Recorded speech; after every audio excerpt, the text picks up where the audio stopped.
Assalomu alaykum, hurmatli televizor ko'rguvchilar. Yaxshimsizlar?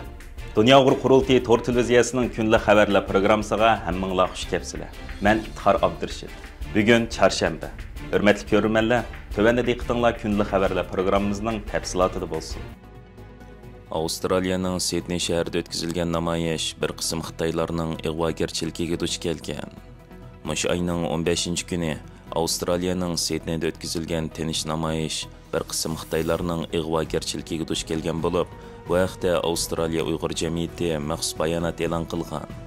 Ma'lum bo'lishicha, shu kungi namoyish jarayonida Avstraliya Uyg'ur jamiyati a'zolaridan Talg'at Apandi, Mijitaka va Yusuf Hojim qatorliqlar Sidney shahar markazida tinish namoyish o'tkazib, Xitoy hukumatining Sharq Turkistonda Uyg'ur va boshqa Turkiy xalqlarga qarshi elib berayotgan irqiy qirg'inchilik va kishilik huquq dafsanchiligini avstraliyaliklarga tanishtirish faoliyati elib borgan.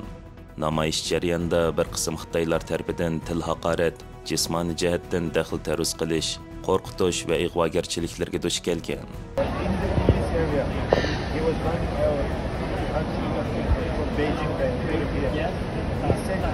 Please at least give 1% for so that we keep him happy. You know what?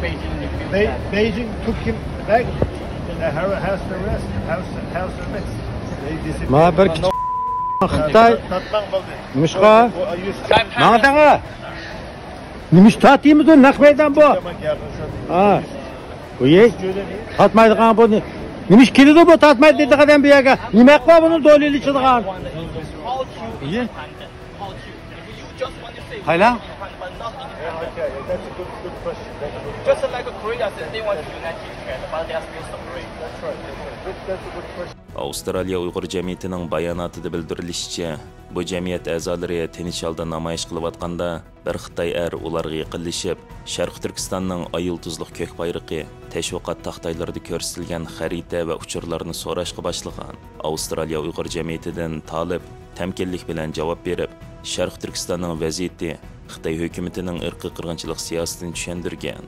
Arqadan bu Xitoy namoyishchilarning bir qism tashviqot taxtaylarini buzib, bayroq hujum qilgan. Bu ishdan keyin Avstraliya Uyg'ur jamiyatidan Talg'at saqchilar kelganga qadar bu shaxsni to'sib turgan.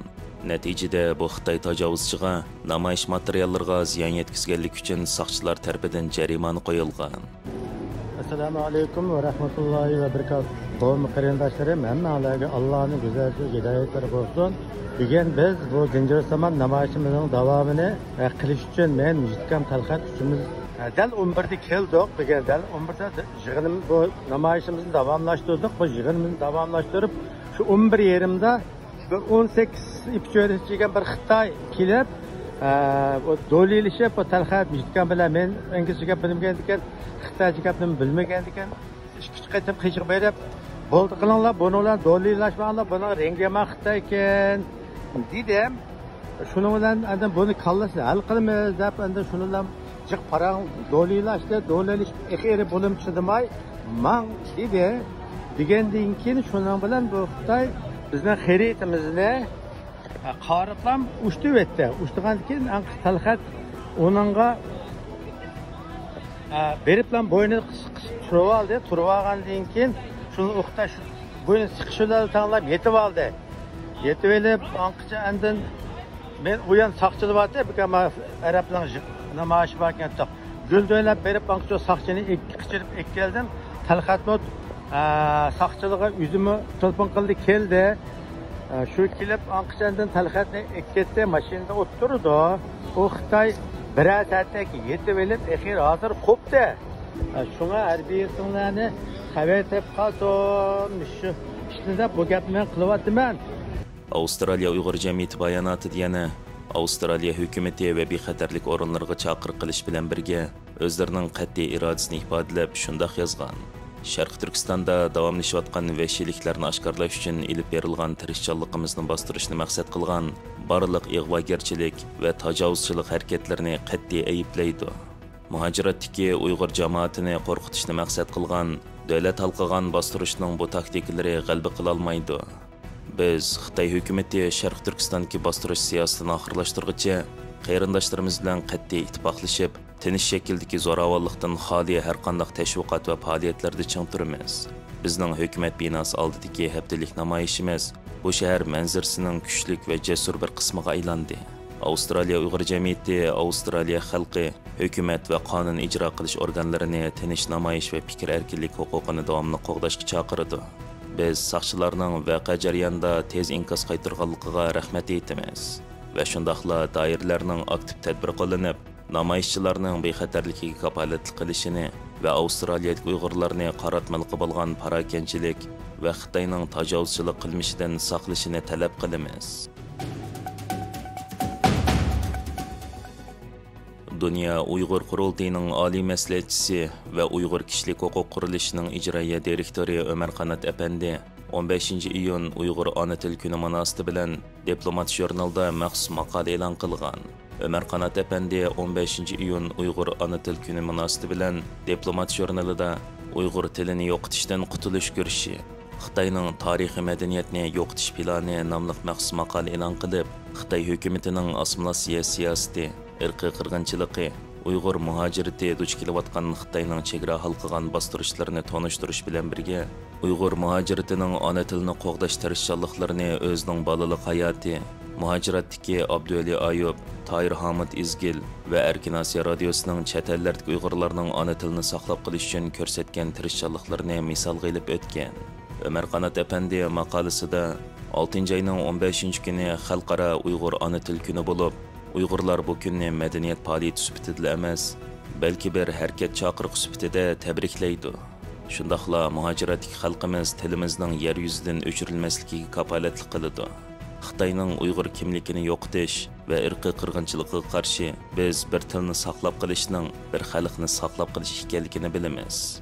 Ömer Qanat bu maqolada yana bolaligini eslab, "Men 9 yosh vaqtimda Sharq Turkistondan ayrildim. Oilam siyosiy ziyonkashlikdan qochib Afg'onistonda o'ltiraqlashdi. Nurg'un ko'chman oilalarga o'xshash biz assimilyatsiya qilish, dari, pashto, ingliz tilini oldin qo'ringa qo'yish besimiga duch keldik. Ammo dadam mundaq bir qoida chiqardi. Uyda biz faqat Uyg'urcha so'zlaydik. Maktabda men boshqa hamma narsani o'rgandim, ammo uyda Uyg'ur tili edi. Ota-onamning yetaklashi mening adabiyot, falsafa va tariximizga cho'nqur cho'kalishimga turtki bo'ldi. Oxirida men Erkin Asiya radiosining Uyg'ur mulozimatida mas'ul muharrir bo'ldim. Bu bir avlod muhojiratdagi kishilarning ona tilini yo'qotishga qarshi rad qilish kuchi edi. Ammo bugungi kunda vatanimizda Xitoy hukumati barliq amallarni ishlatib, Uyg'ur tilining keyingi avlodlarga davom qilishini to'smoqda. Sharq Turkistonda atalmış qo'sh til ma'rifi bolalarni Uyg'urcha emas, balki Xitoycha o'qitishni ko'rsatadi. Davlat qarmog'idagi yotoqliq maktablarda Uyg'ur bolalarining ona tilida so'zlashi, hatto o'zining ismini ishiltishi ma'ni qilingan. Bu hargizmi tasodifiylik emas, balki bu bir tilni, bir madaniyatni yo'qotish qirg'inchiligi. Ömer Qanat Əpəndi bu maqolada Xitoy hukumatining Uyg'urcha kitoblarni ko'ydirishi, ziyolilarni, o'qituvchi olimlarni tutqun qilishi va bu yo'qotish harakatining Sharq Turkistonda to'xtab qolmay, aksincha Uyg'urlarni davlat halqib bostirish ilib berayotganligini, bu vahshiylikni sodir qiluvchilarning jazolanishi kerakligini alayda ta'kidlab, ona tilimizni so'zlashni o'rgangan har bir Uyg'ur bolasi, hatto har bir she'r, har bir naqshining bu qirg'inchilikqa qarshi jangning bir qismi ekanligini, muhojiratda ona tilimizni, kimligimizni qo'g'dash orqali Xitoyning irqiy qirg'inchilik nishonining ishga oshmaydiganligini jakarlaymiz degan. Kanadada chaqirilayotgan G7 boshliqlar yig'inida Xitoy qarshi ba'zi kelishimlar tuzilgan. Yevropa İttifaqı bu yil 7 ayning 24 va 25 kunlari Xitoyda o'tkazilmoqchi bo'lgan Yevropa-Xitoy munosabatlarining 50-yilligini xotirlash yig'inidan burun ikki tarafning yuqori darajaliklar suhbatini o'tkazishni rad qilgan. Kanadada chaqirilayotgan G7 boshliqlar yig'inida Yevropa Kengashining raisi Ursula Amerikaning Yevropa İttifaqı bilan birlashib Xitoyning adolatsiz savdo raqobatiga o'rtaq qarshi turishni tashabbus qilgan. Yig'inda kam uchraydigan seg'iz to'pi masalasida Xitoyga tayinib qilishdan qutulish uchun yangi manbalarga mablag' solishda kelishimlar hosil qilingan. Xitoyning o'z beshimchiligiga taqobil turish uchun Dunyo savdo tashkilotining prinsiplarini isloh qilish va qo'g'dashda fikr birligi shakllantirilgan. Hörmətli görürmənlər, yuqarıda diqqətinizə günlük xəbərlər proqramımızın təfsilatını sunduk. Keyin qitimliq sanımızgacha ko'rishgacha aman bo'lgaysizlar. Stansiyamizning YouTube kanaliga a'zo bo'lishni unutmang. Xayr xo'sh.